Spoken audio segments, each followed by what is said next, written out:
Il prefetto di Agrigento, Maria Rita Cocciufa, ha presieduto una riunione in modalità in videoconferenza del Centro di Coordinamento dei Soccorsi, convocata a seguito delle condizioni meteoclimatiche avverse registrate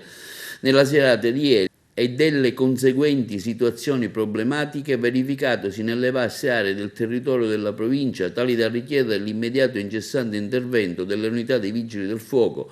e di tutta la macchina della protezione civile, non solo regionale ma anche provinciale. Alla riunione, oltre alle forze dell'ordine, hanno partecipato anche i sindaci di Sciacca, Menfi e Agrigento. Il prefetto Maria Rita Cocciufa, all'esito della riunione del citato comitato, appresa la situazione di tale impercorribilità di numerose strade provinciali e comunali presenti nel nostro territorio,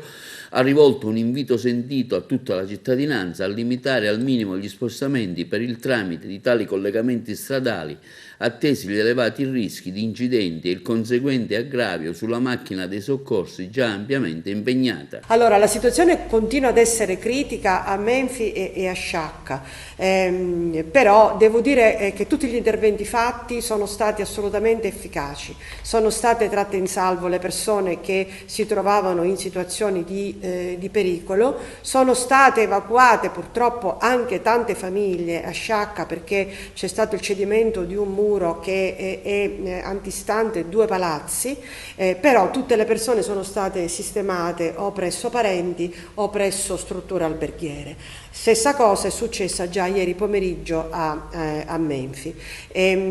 Certo c'è un problema grosso che riguarda la viabilità. La viabilità statale è a retto, a parte una frana sulla 115, insomma diciamo che l'ANAS è anche intervenuta in maniera tempestiva. Rimane purtroppo il grandissimo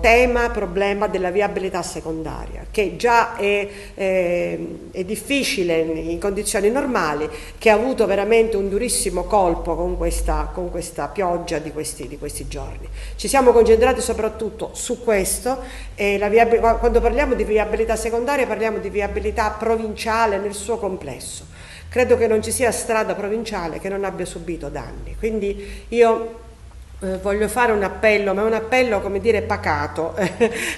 consigliare a tutti i cittadini di evitare per oggi, se non hanno veramente motivi più che urgenti, di uscire, di prendere la macchina e di mettersi in strada, soprattutto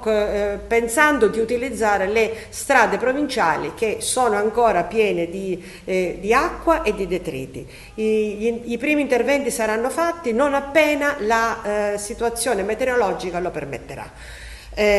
Stiamo monitorando anche la situazione dal punto di vista dell'erogazione dell'acqua e dell'energia elettrica, acqua che finora è stata erogata pressoché in maniera regolare, però l'acquedotto di Sciacca e quello di Menfi non sono raggiungibili, quindi anche lì non appena la situazione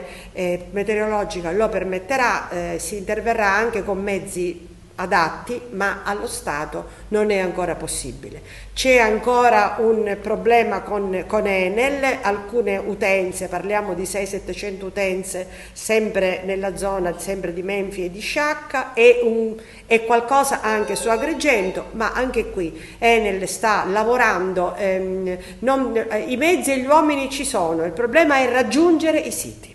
Quindi noi probabilmente nel pomeriggio faremo un altro punto di situazione se le condizioni meteorologiche continueranno ad essere critiche, altrimenti noi abbiamo un aggiornamento continuo attraverso proprio un canale privilegiato con tutti i soggetti coinvolti. Io l'ultima cosa che mi sento di dire, veramente un ringraziamento a tutte le componenti del sistema di protezione civile. Non abbiamo avuto nessuno fino a questo momento che si è fatto male, nessuno che è dovuto ricorrere a cure mediche o altro